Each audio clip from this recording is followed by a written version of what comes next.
All right, now we're ready to start building. This is my favorite part. What we did is we cut out the background pieces only and placed them close to where we're going to build. And then we got our small gluing mat, a fresh glue stick, and a baby wipe in our shot glass to keep the glue stick fresh. So we just put that in there. We have our ceiling iron on high, and we're ready to start building. I'm going to start from this side and go this to the other side. All right, I usually like to start someplace in a corner. Place this using the edges of the pattern that you can see run through here. You can also kind of flip up your seam allowance and look and to see that it does fit in there the way you want it to. So see, this line runs through there and this goes through there. And then this first piece, when you put it down, you don't need to turn anything under. You're just sealing that down. Let the iron do the work. I always go around all the seam allowances. And that piece is down. You can check to make sure that the French fuse is in the right position. The textured side is up, and then you can check it is attached. See, it's snug there. All right, so we're going to touch here and here. So this is the only edge we have to turn back, but it's a curved edge. So we take our sharp embroidery scissors and just make a few clips to the paper. And then we use our gluing mat and a fresh glue stick, and I'm going to turn that under. I only put glue on that edge that we're going to turn back. And then you just use your fingers.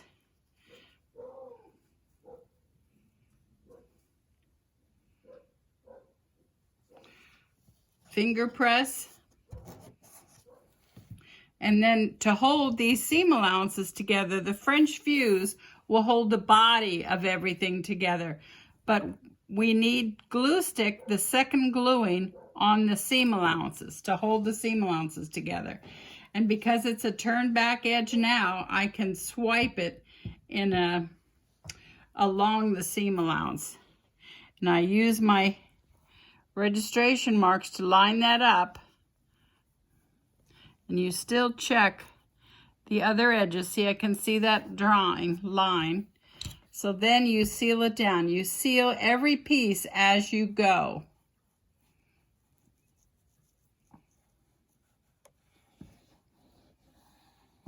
You don't remove any paper until all the surrounding pieces are done. All right, so then we place the next piece. And where is it touching? Right here where these two pieces join. So we only have to turn that one edge. Again, it's a slight inside curve. So we're going to take our sharp scissors, and this isn't a very big or tight curve, so I'm just going to put two little clips in there. And you just clip to the paper, not into the paper. And then you put glue stick on the back side in an outward motion, and then you turn it back with your fingers. I have the freezer paper facing me, and then just pinch that back all the way out to the edge. You make that a smooth line. And finger press. And now we can put glue stick on the back side of the seam allowance. It's a beige color, so it's kind of hard to see, but there it is. So then again, we're going to line up those registration marks and check the placement. That looks good. I can see that design line through there, and then seal it down. So this is really fun. It's like putting a puzzle together, but you have all the numbers on here so you know where the piece goes. You just have to judge what has to be turned. So just do it a step at a time and proceed around your work. And then you could keep going, or if I'm tired of working there, I can skip down to another place. And so again, the first piece you put down, when it's not going to touch anything else, you just check your placement. See if you can see the the lines through there. Yep, there I see it. So you can eyeball it to make sure this is, you know, a straight line through here, and then seal it down. Nothing is turned on this piece because it's a total background. There is nothing else touching at this point. So just take your time. It doesn't feel like you're doing anything. It's just like you're just tacking it down to the French fuse. And so then if I want, I can start building up this way. So like I said, I'm going to repeat this one more time. You always hold the next piece up and see where it's touching. And here it's going to touch only here. So that's the only piece I have to turn. And what is it again? It's a slight inside curve.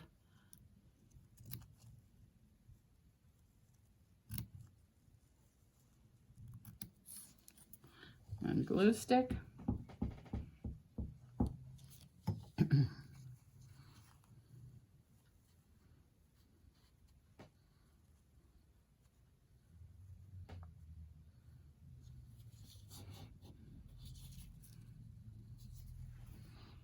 And so that is going to line up again with the registration marks.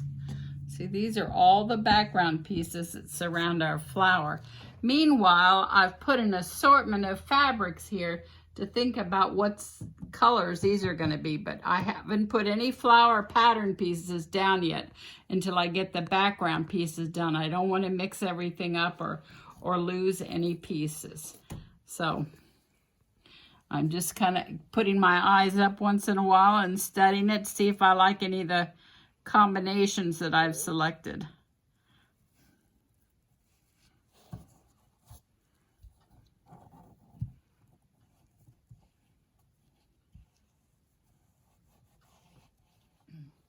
All right, when I held this up after I turned this back, lined up our registration marks, I saw that this little piece here is going to hang over that piece, and we don't want any, what do you call them?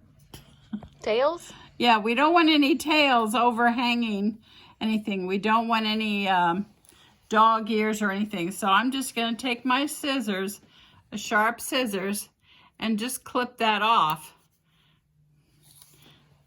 And then I can place it because I don't want anything over the top of our design. So we still might have a tiny little tail there, but what I can do is just clip this and use glue stick to turn that edge back. This just keeps your work a lot neater. You don't want any raw edges showing.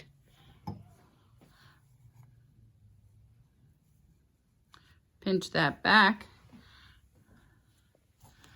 And now I'm happy with that. I just have to line up my registration marks. All right, so it looks like I made a little hole here, but that's actually the seam allowance of this piece under there. So that is good. It's gonna give us a nice clean thing. But now when you put these long pieces down, you have to make sure that this is lined up there. I may have to get up and get on top of that to see, because I want that to be positioned correctly. Sometimes the long pieces want to tilt, and you don't want them to tilt.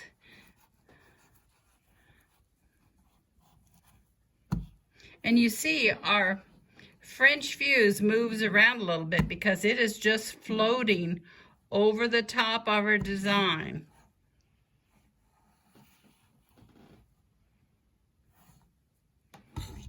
And so when we put this piece down, it's only going to touch right there, that pointy little piece. So what we're going to do is just turn that back on the corner. So we'll just turn that back, just that tip, and then place it.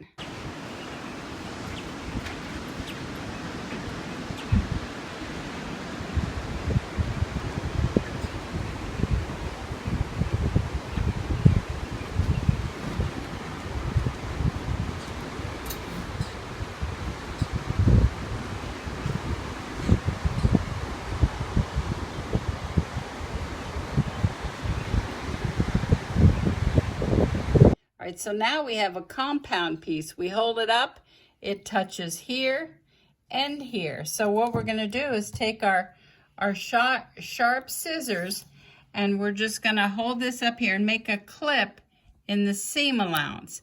So we only have to turn from there to there. I often make a little notch so I can see that better. And then I'm gonna just give it a clip in the middle because it's a curve also. So we're just gonna turn one edge of this at a time. So we'll turn that back.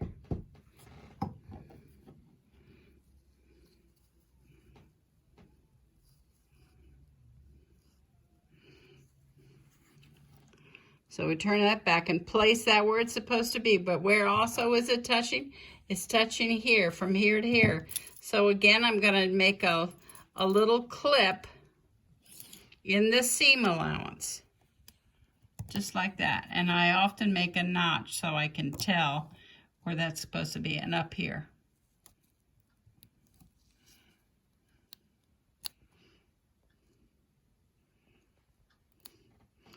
All right, so I'm going to turn from that notch to this notch. There's my notch. And that's really an outside curve there, so I don't have to clip that. You only clip inside curves, but I'm generous with the glue stick because that's what's holding the seam allowances together. So you pinch that back, finger press. And before I put the second gluing on there, I'm going to check. So that goes there, that goes there. I think that's good.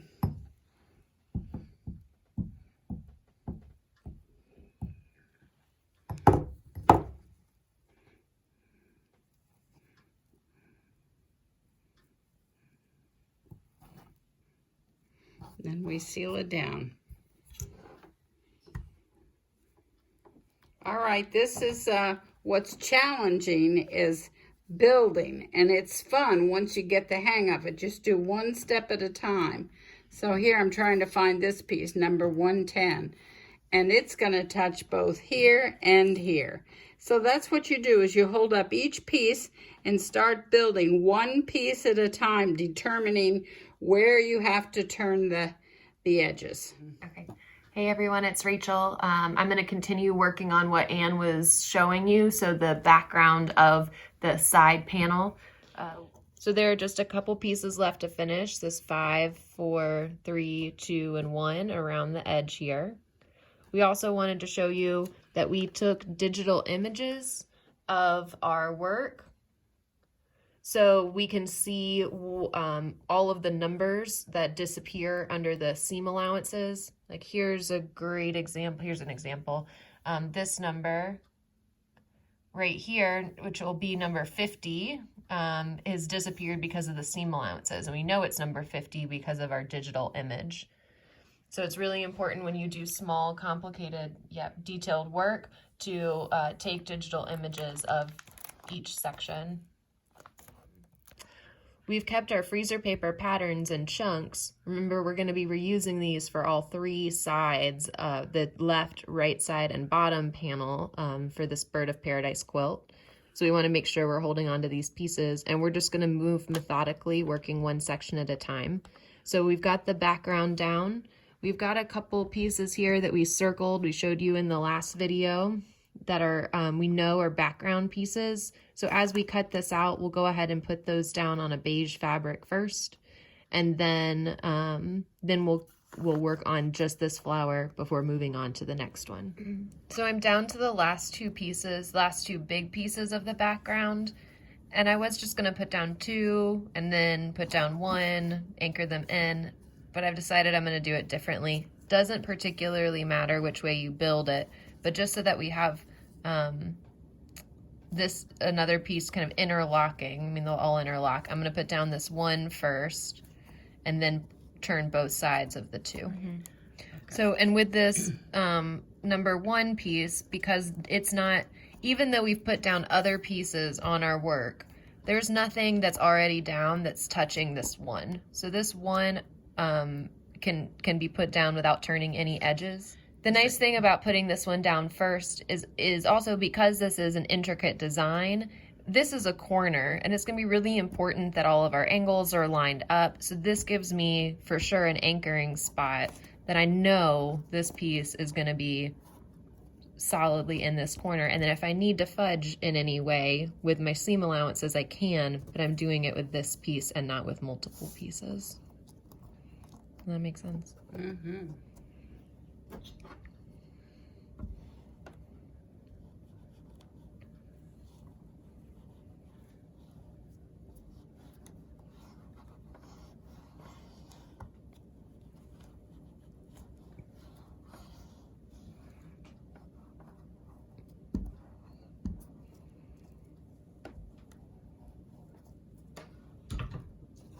I'm just going to check this. It's only touching here and along here. So those will be the two that I turn. I'm going to clip this one because it's inside curves.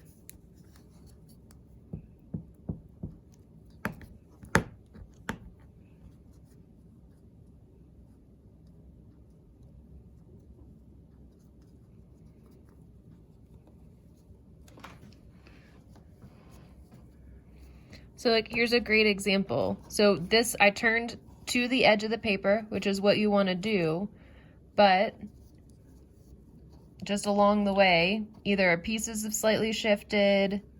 None of this is a problem because we've got our seam allowance, but you can see there's a little bit of space in between both of them. So what I'm going to do is I'm going to kind of split the difference of putting this in place, but I am going to make sure that this corner is anchored. So see, there's a little bit of, it doesn't quite match the paper, but our registration marks are still lined up, so it's still in the right spot.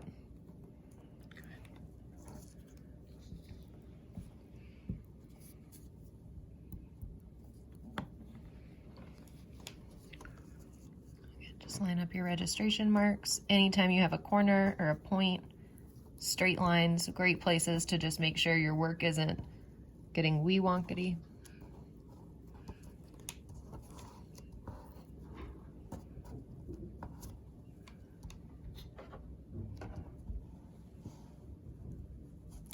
And anchor it down.